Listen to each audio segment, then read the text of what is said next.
Welcome to the SaaS Jobs Podcast, Episode 2. Today I'm joined by someone who has become one of the most respected voices in modern talent acquisition. Mitchell Gilbey has scaled recruitment functions across FinTech, RegTech, SaaS and emerging markets, led global TA strategy and deeply integrated AI across sourcing, automation and analytics. He was also the 2025 Gold Winner of the Stevie Awards for Talent Acquisition Professional of the Year, which is an incredible achievement. In this conversation, we get into international hiring, building scalable TA systems, the real impact of AI in recruitment, how candidates can stand out in competitive markets, and what founders get wrong when they start hiring. There is a lot of practical insight in here, so let's get into it. Okay. You've built and scaled talent acquisition functions across FinTech, RegTech, SaaS, and emerging markets, and your work integrates AI across sourcing, automation, and analytics. You're also the 2025 Gold Winner of the Stevie Awards for Talent Acquisition Professional of the Year, which is an incredible achievement. So there's a lot to get into today. For listeners meeting you for the first time, can you walk us through your career journey and how you moved from hands-on recruiting into leading global TA strategy? Yeah, sure. Well, look, firstly, Will, thanks for having me on. It's great to chat. I guess, look, I probably have a very similar story to most that work in recruitment, the classic cliche of just falling into it. But yeah, I started on the external side, working across different jurisdictions in Europe within tech. Then around 7 years ago, I made the switch internally, learning the differences while still being hands-on. Eventually becoming more strategic and covering larger regions, more product launches, scaling teams for exits, and really, I guess, finding my sweet spot, building and implementing new or even tailored TA structures within businesses that are in their early growth stage. And yes, as you mentioned, this year, the icing on the cherry, I guess, was winning the Stevie Award, which I'm very honoured, very impressed by. Awesome. I guess your background spans FinTech, RegTech and SaaS go-to-market hiring. It's what originally drew you to these fast-moving industries? Yeah, I mean, you hit the nail on the head, right? They're fast-moving industries. They're ever-changing. They are all high-growth industries with constant innovation. You get a good blend of commercial, technical and people-focused work. And mainly, from my perspective anyway, these areas, they're not going away, right? We have automation and AI, but I feel this will only increase the specific demand, and becoming an actual skilled recruiter or being skilled in recruiting in these areas means a long-term career security, I believe. Definitely.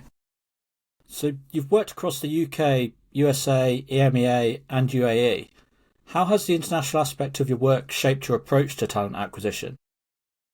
Yeah, it's fundamentally shaped the way I approach talent acquisition, because each market operates with different expectations, maturity levels, cultural nuances, and regulatory environments too.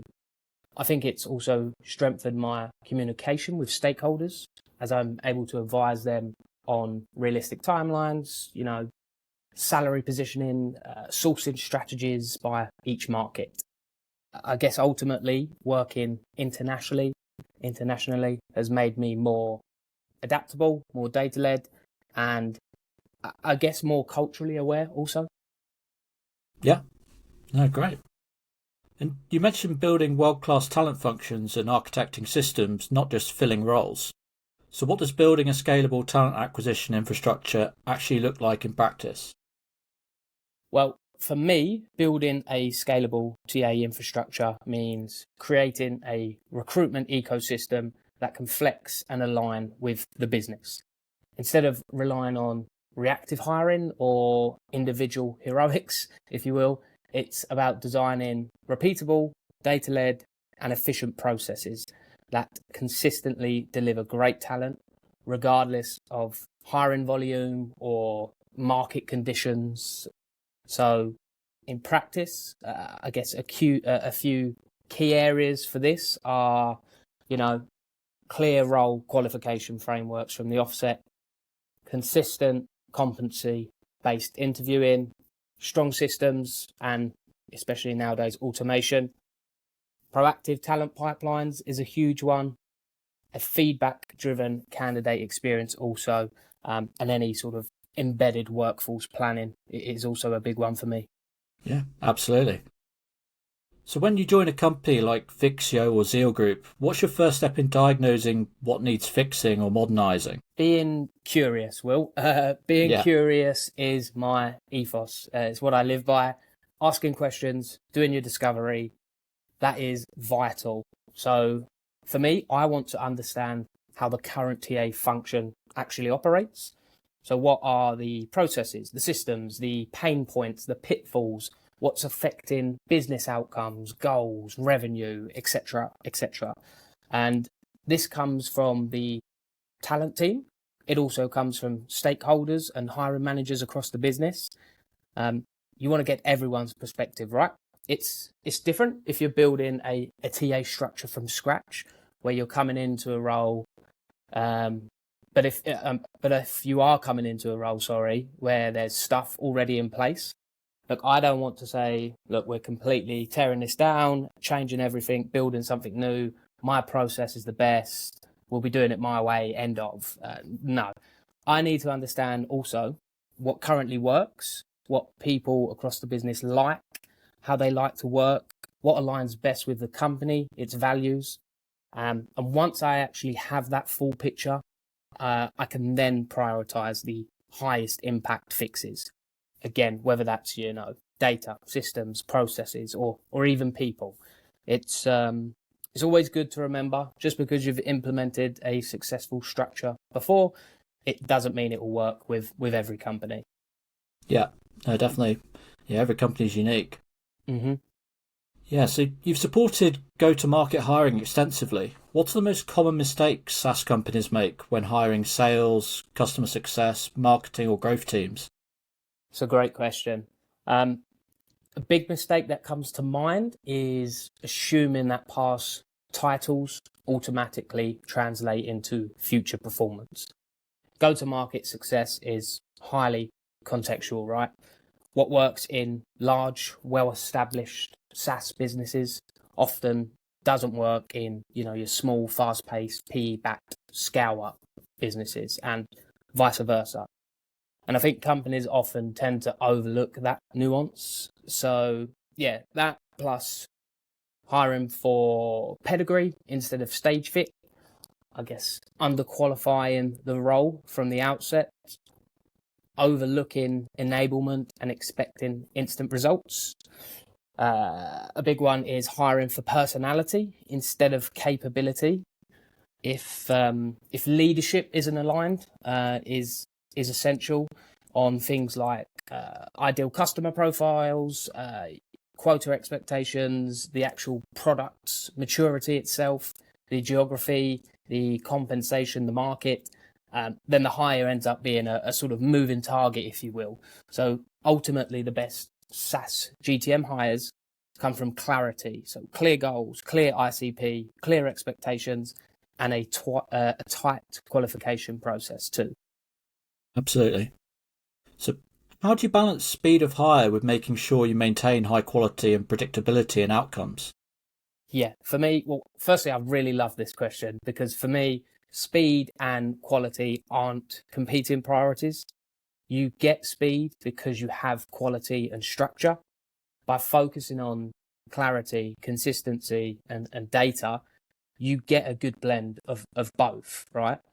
But what I will say, to play devil's advocate, is knowing your market helps a lot, right? So building long-lasting relationships within your industry is key for any successful recruiter or talent person. I've always been big on networking myself, and I think it's a super effective way of battling both speed and quality. Yeah, and so moving into the next section then, we've got a few questions around AI, which is sort of the big thing in everything at the moment. You've explicitly integrated AI across sourcing, automation, and analytics in your recent roles. What does that look like day to day? Yeah. Like you said, AI is the big thing at the moment, right? So strap yourselves in. But look, firstly, there's a lot of buzz around AI and recruitment. The key for me is about removing manual noise and automating tasks. As long as it integrates and connects across sort of your whole business process, rather than using isolated tools here and there just because you think AI will help. I think that's where the real benefit for TA and for recruitment is. So day-to-day wise, currently, we use it in the early phases of the process. So AI for sourcing, we use large language models, your Claudes and ChatGPT for drafting outreach messages, building competencies, scorecards, creating job descriptions, creating presentations. We then use it in the middle phases. So, booking and calendar management, huge part being note taking and summaries of screen calls and interviews. For this, we actually use a tool called Claude. I'll get into that a little later on of what it is. But this is all linked to our ATS, right? So it's all automated, it's across the board. And lastly, in later phases, we use things like Notebook LM for its analytics, creating dashboards to help hiring managers make quicker data-led decisions, and also tracking all of our metrics, right? So where are we falling short? Where are we succeeding? And so on. Yeah, awesome. I guess you partially answered this, but which parts of recruitment do you think AI enhances best right now, and which parts remain very human? Yeah. So like I said, definitely the manual admin tasks, market mapping, admin, interview notes, scheduling, analysis, versus which parts would or should remain very human, in my opinion at least, would be role qualification and stakeholder alignment, things like candidate evaluation for interviews. As for CV screening, I know there's lots of AI tools out there that will score an application or a CV. And yeah, with the right prompt and learning and training it, they can be effective, especially if your volume of roles is super high and they're not super technical roles. But, I've heard the horror stories, as I assume we all have, of people just putting buzzwords on a CV. Yeah, It doesn't even make sense, and the AI sourcing tool picks it up and scores it 100 out of 100, when in fact it's a load of rubbish. yeah, So, yeah, that plus I don't think it will take into account motivation, communication style, cultural alignment, company values, leadership behaviours. And then also relationship building will still remain very human. Recruitment is still a people business. So managing expectations, navigating pushbacks, influencing hiring managers, keeping candidates warm, handling nuanced objections and concerns and so on. So yeah. Lastly, I guess to close the loop, final hiring decisions as well. AI supports decisions, but it definitely shouldn't be making them, in my opinion. absolutely.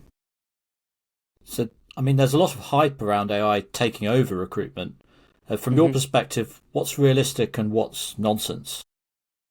Yeah. So I think my previous answer also dived into that slightly as well. From my perspective, the most impactful recruitment processes will be the ones that merge both in harmony. So using AI for automation, but using human creativity to help prompt and push that forwards. I don't think AI will conduct full interviews and making hiring decisions, as I said. I think it does. I think if it does, even, I think you'll see your sort of retention fall off the map, if I'm being honest. I don't think it will ever truly understand cultural fit or remove the need for relationship building, or even magically find the perfect candidate.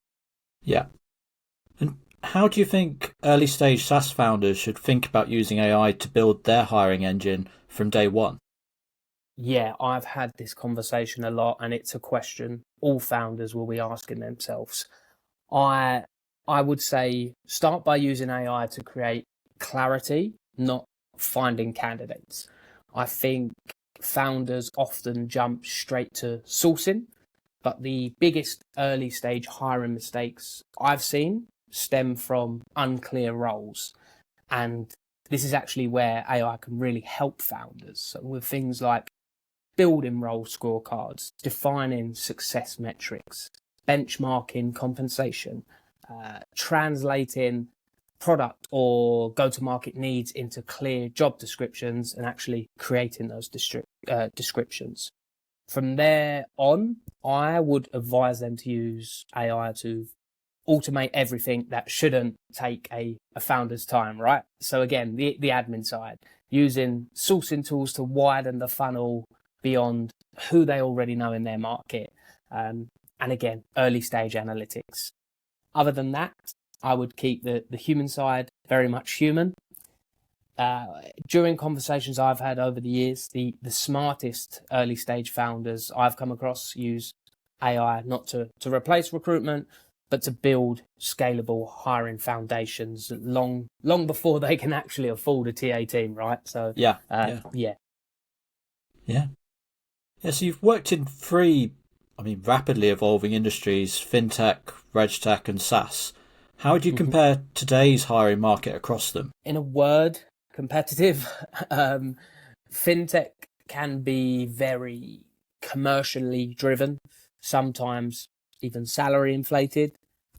RegTech, I guess, sometimes more niche, specialized, and expert heavy, especially when it comes to things like, compliance workflows or regulatory change or policy analysis, market entry, things like that. And then SaaS go-to-market industries can be more skill focused, more broad. It's really stage dependent. So, early stage SaaS companies needs your scrappy builder type go-to-market profiles. Scale ups need operators who can create repeatable systems.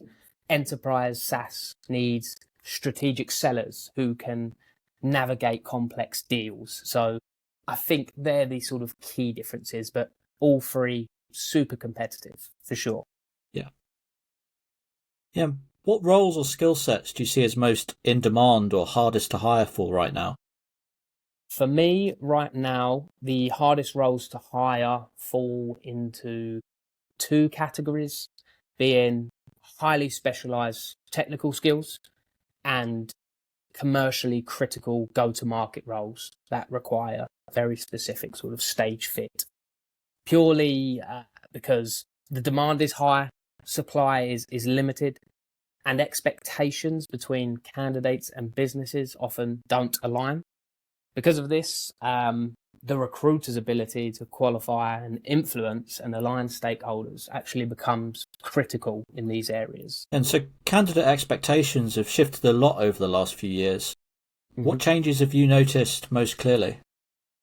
Yeah, look, some pillars stay the same and always will, but I think now we see more that candidates expect more clarity up front.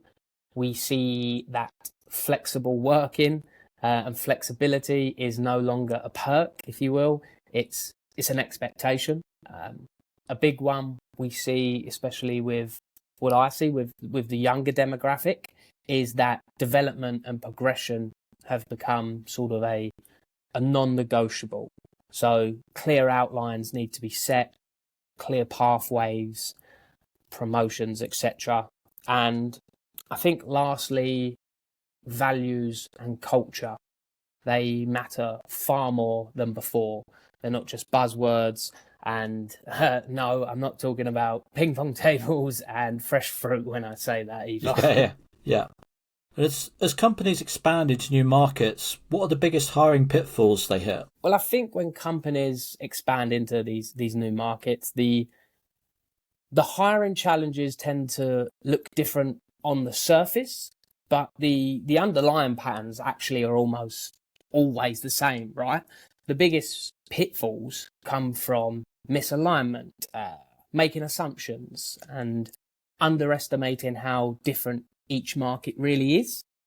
So things like assuming what worked in the headquarters market will work everywhere, not qualifying the role for the market, just for the business, misaligned salary or compensation positioning, overlooking cultural context or working norms, and lastly, I guess hiring too fast without any actual infrastructure in place.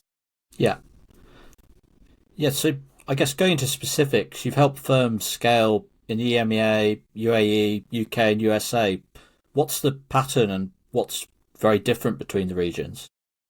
Yep, this is a complex one, which I'll dive into, as there's a lot to unpack here. I think from a candidate perspective, there are a few key areas I would highlight, like technical skills versus under communicating impact.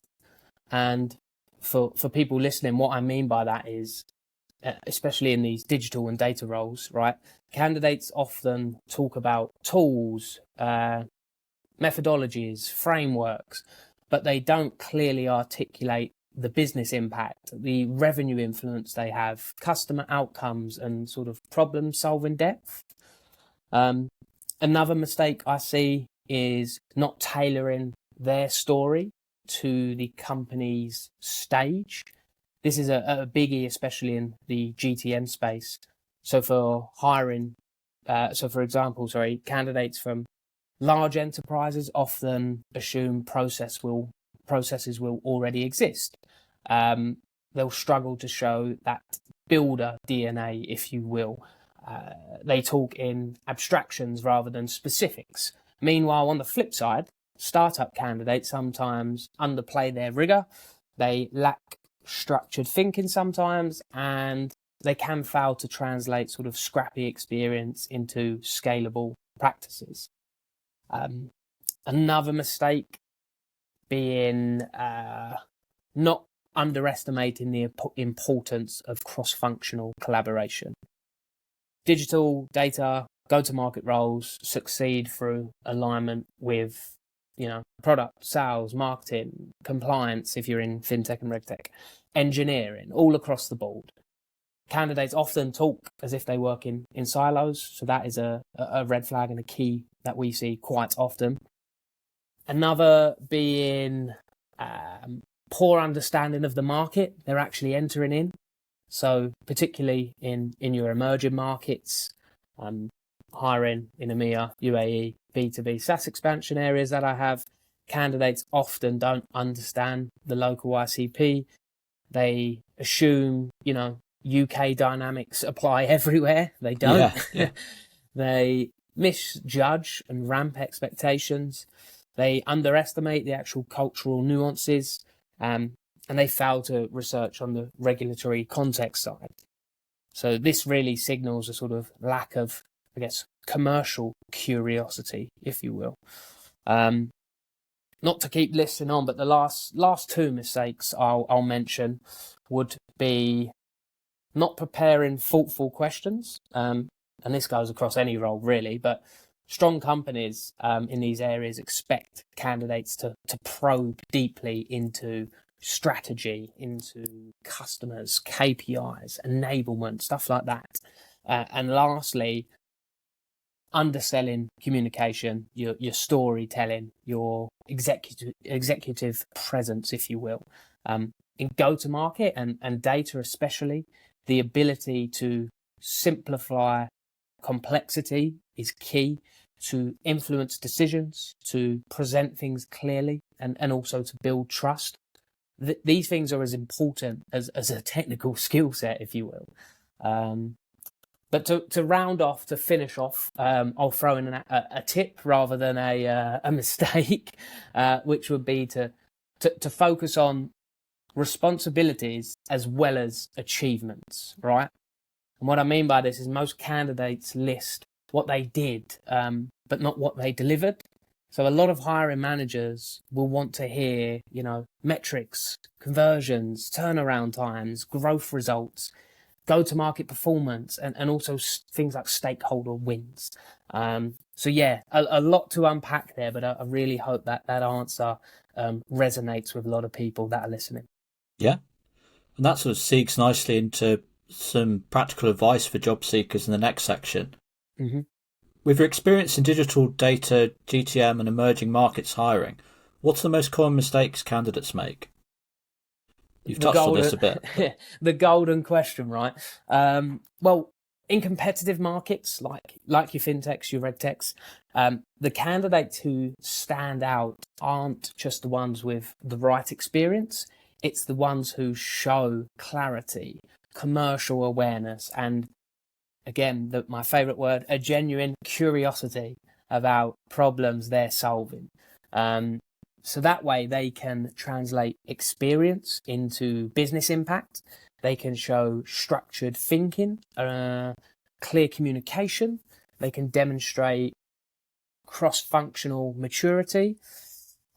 Another key aspect for these fast-moving markets is demonstrating adaptability and learning agility.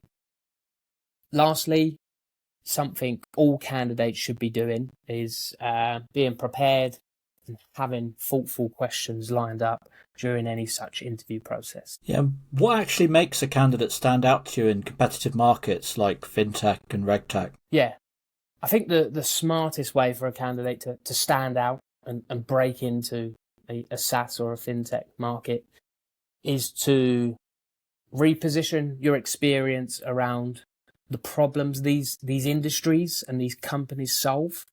So not just the roles you've held in the past. It's less about changing your background and more about translating it into language that resonates with these, let's say, tech companies. So things like leading with transferable skills, not just job titles. So show that you understand the industry's core problems. And importantly, build credibility, I guess, through self-education. So whether that be in a course or a publication, an event to attend, listening to blogs, roundtables, etc. I would say just get yourself out there and get learning for sure. Yeah. Yeah, no, self-education goes a long way. Yeah, for people trying to break into SaaS or FinTech from another industry, what's the smartest way to reposition themselves? Yeah, I think I touched upon it in the previous sort of answer. I guess, like I said, repositioning your experience around industry problems or industry pain points, as opposed to changing your whole sort of concept. So again, it's more about using the language, connecting with people that resonate in these tech industries. So what transferable skills do you have coming from this market into this market? And again, the self-education side, look, you touched upon it, it's key, right? It's companies will say, look, we require experience or stuff like that. And it's the best way to get it, for sure. And it shows really good initiative and drive and hunger that you want to transfer into these markets as well. Yeah, absolutely. And you've worked both in-house and within recruitment firms. What are the differences candidates often don't understand about how the two worlds operate? Yeah, this is always a touchy subject, I feel, and I've got a ton of respect for both sides. So I'll start off by saying a good recruiter is a good recruiter and a bad one is a bad one, no matter what side they sit, right? Yeah. There's pros to both, and I would advise all candidates to use both options. For getting your foot in the door, for understanding the market, for gaining knowledge. But to list a few differences, I guess, in-house TA normally has a deeper insight into culture and expectations within that business. TA works inside the company's goals, the headcount plans, the long-term strategy as well. And also in-house TA balances candidate experience with stakeholder management and internal process design as well. Yeah, no, great.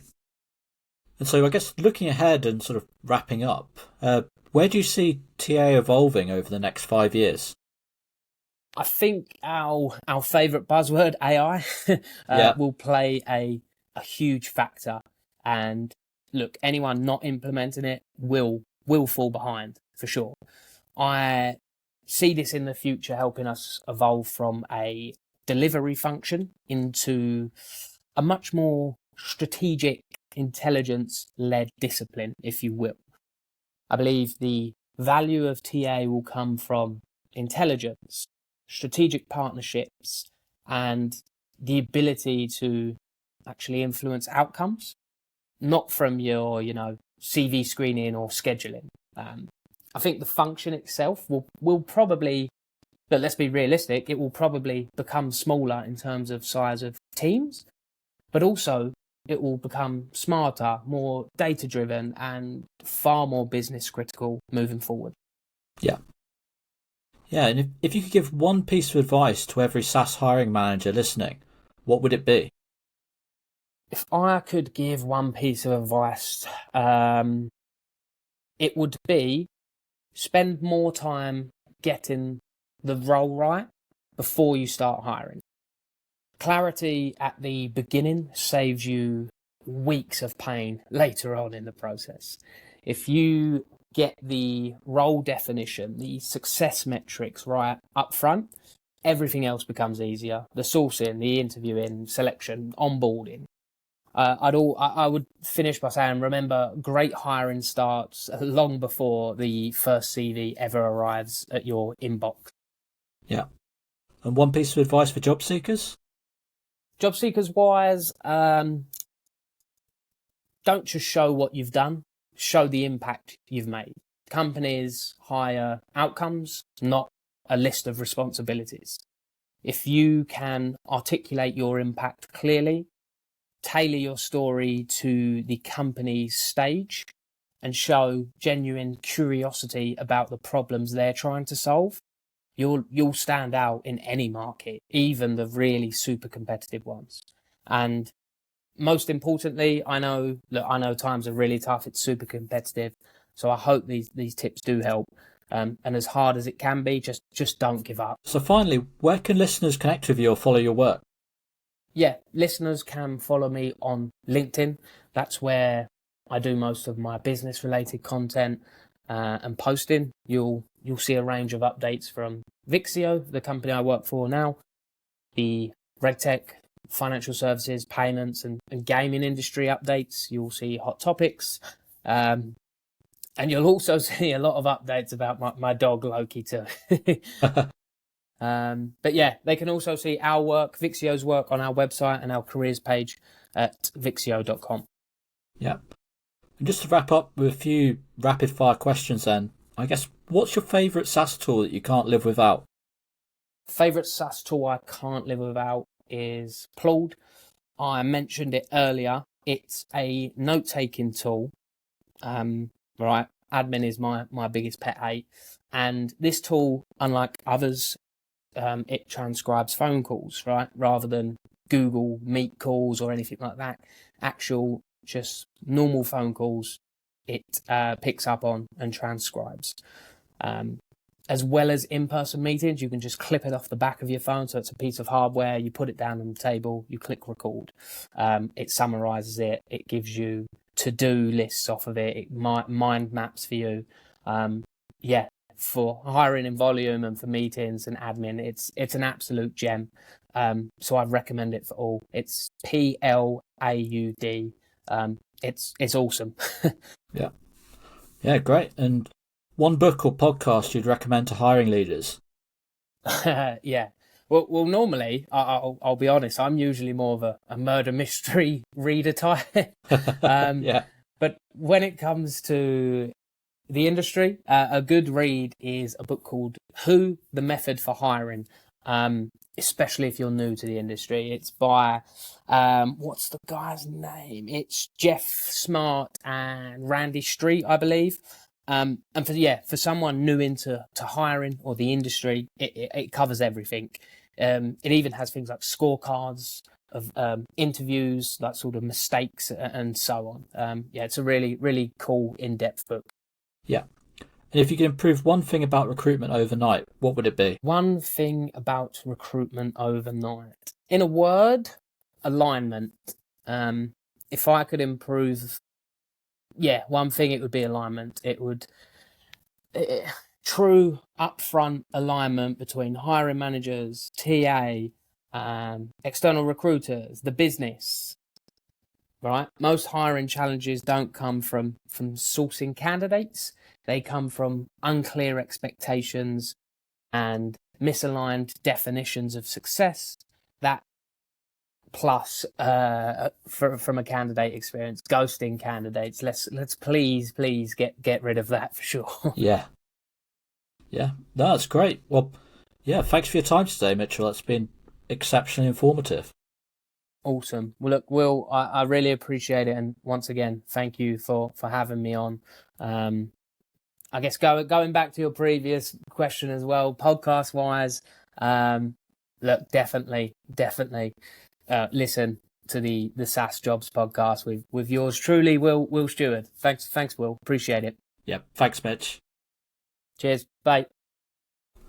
Thanks for listening to this episode of the SaaS Jobs podcast. If you're hiring in SaaS or looking for your next role, make sure you check out www.thesaasjobs.com. We have thousands of live SaaS roles from hundreds of employers and new opportunities added every day. You can also try the SaaS Jobs Career Copilot, our free AI tool that lets you upload your CV and instantly discover which SaaS roles are the best fit for your skills and experience. You'll find it at copilot.thesaasjobs.com. If you enjoyed this episode, follow the podcast, leave a rating, and share it with someone who'd find it useful. Thanks again for tuning in, and I'll see you next time.